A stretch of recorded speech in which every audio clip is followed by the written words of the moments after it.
Queridas e queridos amigos do Paz e Bem, estamos aqui hoje, nesse dia 5 de março de 2024, para mais um programa Paisagens, agora de número 33. O tema, o ser humano na teia das relações. Vamos trabalhar 3 encontros sobre essa temática, que é muito provocante e muito rica para reflexão e que, de certa maneira, reflete a minha perspectiva pessoal de reflexão sobre a temática do diálogo nesses tempos.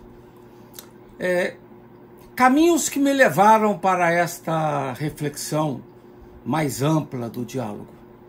Venho trabalhando há décadas a questão do diálogo interreligioso.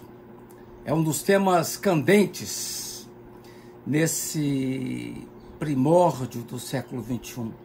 Inúmeros e ricos estudos foram desenvolvidos em torno do tema, com várias abordagens diversificadas, né?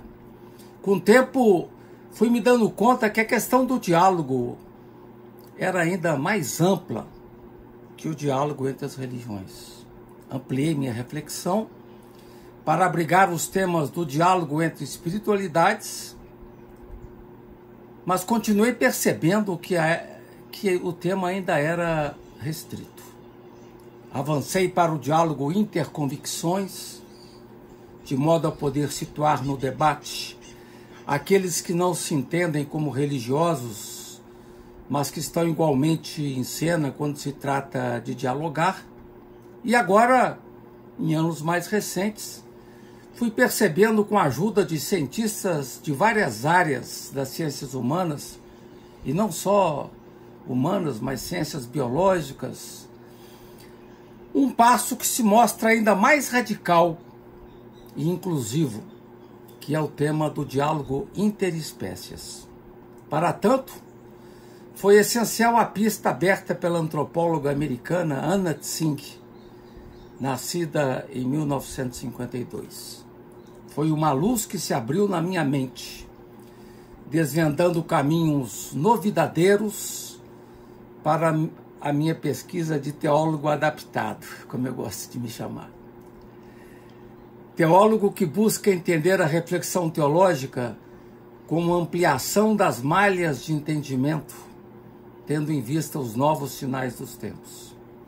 O livro que abriu novas veredas para mim foi Viver nas Ruínas, Paisagens Multiespécies, de Anna Tsing, publicado no Brasil em 2019. Um dos focos centrais apontados por essa antropóloga indica o essencial horizonte de habitabilidades interespécies, como uma forma precisa de ampliar o repertório de pessoas no diálogo, de forma a incluir também outros seres vivos. Assim, o diálogo ganha a sua beleza maior, pois recupera a dignidade da diferença em seu domínio mais amplo, quando o nós em questão ganha sua devida amplitude, incorporando os seres que habitam o ambiente em que vivemos. No importante debate em torno do tema da inter-relação do humano com os outros animais e seres não humanos, coloca-se em questão o tradicional excepcionalismo humano, que tem provocado muitas interrogações e dúvidas que são extremamente pertinentes. As reflexões tecidas no campo da antropologia foram decisivas nesse questionamento, com a busca da ultrapassagem da problemática cisão entre cultura e natureza, presente no pensamento ocidental. O pensador francês Lévi-Strauss teve um papel singular e pioneiro na quebra dessa barreira entre natureza e cultura. A antropologia foi pioneira nesse trabalho da defesa da diversidade cultural, bem como na dinâmica que levou à complexificação da ideia de humanidade. Trata-se de um sadio movimento de avançar para além do humano, situando-o com justeza como parte do vivente e não seu eixo centralizador. Essa ideia é fundamental. O ser humano é parte do vivente, não o umbigo do mundo, como até hoje a gente acreditou. Em tempos recentes, vem se falando em virada animal como expressão de um novo momento de abertura às espécies companheiras, para utilizar uma expressão muito rica da antropóloga e bióloga Donna Haraway. No Brasil, o chamado a tal apelo veio também do mundo da literatura, com as precisas reflexões de Evandro Nascimento e Maria Esther Maciel, entre outros, recorrendo a uma pista de Clarice Lispector, que falou em chamado animal. Clarice chegou a dizer que não ter nascido bicho foi uma de suas secretas nostalgias. No livro de Clarice, A Paixão Segundo o GH, ela atende esse chamado ancestral e comunga com a barata.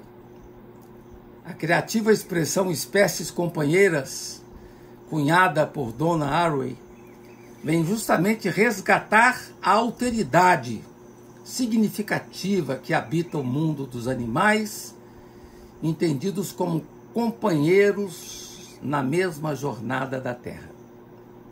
Ao buscar uma perspectiva dialogal que envolva as outras criaturas, temos que criar alianças, compromissos, respeito, delicadeza e cuidado com os demais.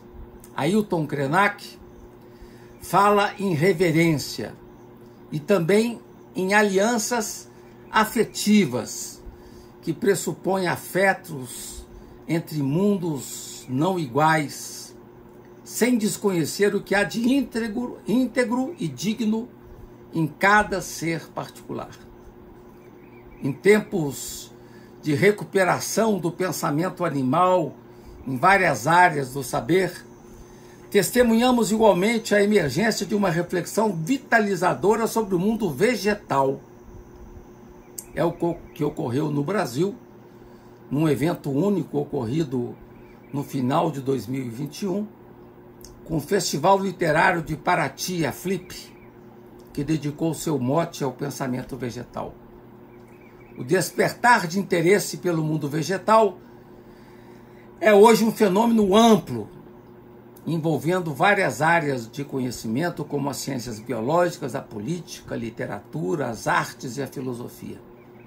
Isso ocorre em grande parte motivado pelo lugar central que as plantas ocupam no debate acerca da crise ambiental, climática e ecológica em curso, com seus desafios para os coletivos a um só tempo humanos e não humanos.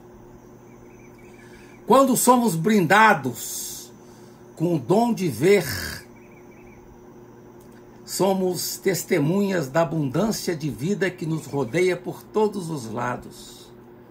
Estamos numa paisagem ou ambiente repleto de movimento e vibração de vida, que se encaminha maravilhosamente em direção à luz.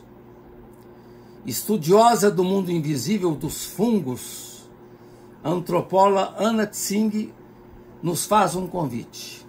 Ela diz no seu livro: da próxima vez que você caminhar por uma floresta, olhe para baixo. Uma cidade está a seus pés.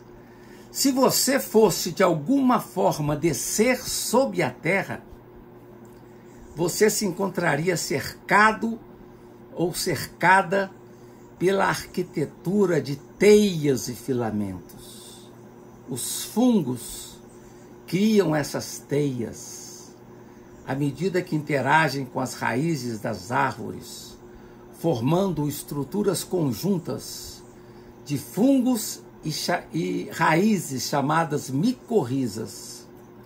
As teias micorrízicas conectam não apenas raízes de fungos, mas através de filamentos fúngicos, árvores com árvores, conectando a floresta em emaranhados.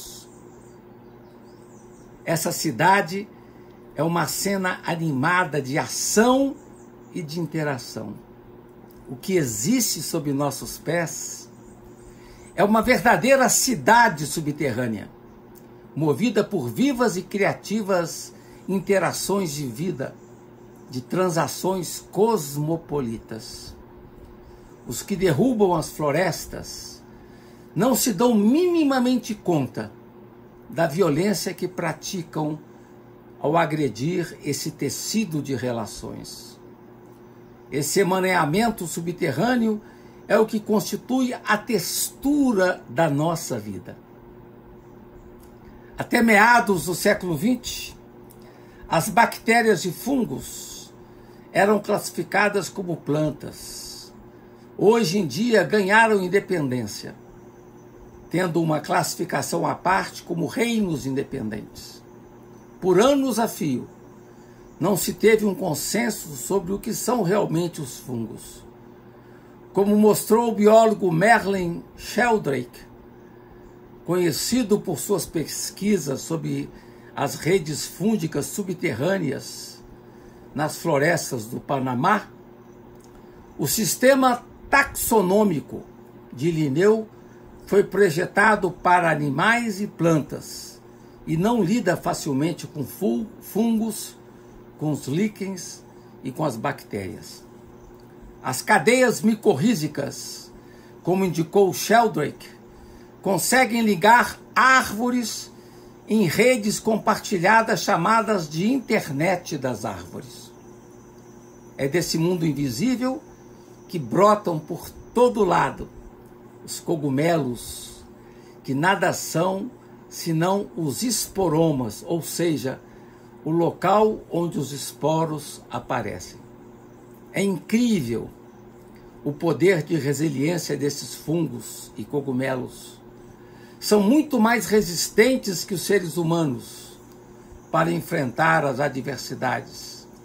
O seu poder de ressurgência é impressionante.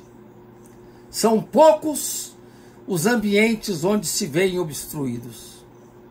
Brotam por toda parte, mesmo nos ambientes mais devastados, perturbados e comprometidos. Tudo vem comprovar a existência de comportamentos sofisticados nesse mundo invisível que corroboram para nós a existência de inteligência e cognição nessa paisagem específica. São movimentos, artimanhas, estratégias diversificadas que nos convocam a repensar o significado de resolução de problemas, comunicação, tomada de decisão, aprendizado e memória. Instrumentados por tal cognição, os fungos conseguiram o milagre da sobrevivência, persistindo depois dos 5 principais eventos de extinção da Terra, que eliminaram 75% e 95% das espécies do planeta a cada vez. Segundo Anna Tsing, não há como sobreviver prescindindo de paisagens multiespécies. Os seres humanos não estão deslocados dessa rede interrelacional, mas estão situados dentro de teias ecológicas. Nós, seres humanos, estamos situados dentro de teias ecológicas que são fundamentais para a habitabilidade do ser humano. Não há sobrevivência prescindindo da alteridade, pois tudo está profundamente conectado. Não há possibilidade de sobrevivência dos humanos sem a presença dos animais e dos vegetais. Estamos todos interconectados por uma rede fantástica. estudos de microbiologia mostram também que cada ser humano vem habitado por milhares de bactérias. Ou seja, não é só o reino exterior, mas também no próprio mundo humano há a presença de milhares de bactérias, de vírus, de fungos, protozoários e leveduras. Nosso corpo está repleto de micróbios que convivem com o nosso organismo, sobretudo na pele, na vagina, na boca, nos pulmões e no intestino. Somos, na verdade, como indicou o pesquisador Inácio Lopes Goni, somos metade humano e metade bactéria. As bactérias constituem o grupo mais comum presente no nosso organismo, constituindo uma microbioma. A estimativa aproximada apontada por esse autor indica a presença de mais de 10 mil espécies de bactérias diferentes que habitam o nosso organismo. Como disse José Geraldo Teixeira, que é meu irmão e professor nessa área, nós somos a expressão do código genético recebido de nossos pais, adaptado ao meio em que vivemos. Sob uma ótica evolucionista, cada ser vivo apresenta em seu código genético o somatório dos genes próprios das espécies que nos antecederam. Assim, no zigoto humano estão vestígios dos genes de toda a sua filogênese. Não é por acaso que na sua ontogênese um embrião humano passe pelas fases embrionárias de seus antepassados. Há um período em que apresenta brânquias, tal como nos peixes. Também não é por acaso que suas primeiras formações genitais sejam hermafroditas, tal como a sexualidade surgida nos primeiros seres sexuados de nosso planeta. Portanto, nós trazemos em nosso corpo vestígios palpáveis tanto da vida primordial quanto dos componentes químicos da matéria estelar geradora de vida. Somos feitos de poeira estelar, né? Retomando a pista aberta pelo Papa Francisco, ao nos lembrar que somos terra, podemos acrescentar aqui uma expressão sugestiva de Donna Haraway, em seu livro que aborda o encontro das espécies. Ela diz: eu sou criatura da lama, não do céu. Essa impressionante frase da bióloga americana nos provoca importantes interrogações. Haraway, em sua colocação, acrescenta que sempre admirou as incríveis habilidades do lodo em manter as coisas em contato e lubrificar passagens para os seres vivos e suas partes. O ser humano, como terra, está envolvido numa dança cósmica, numa dança de encontros com as várias espécies companheiras.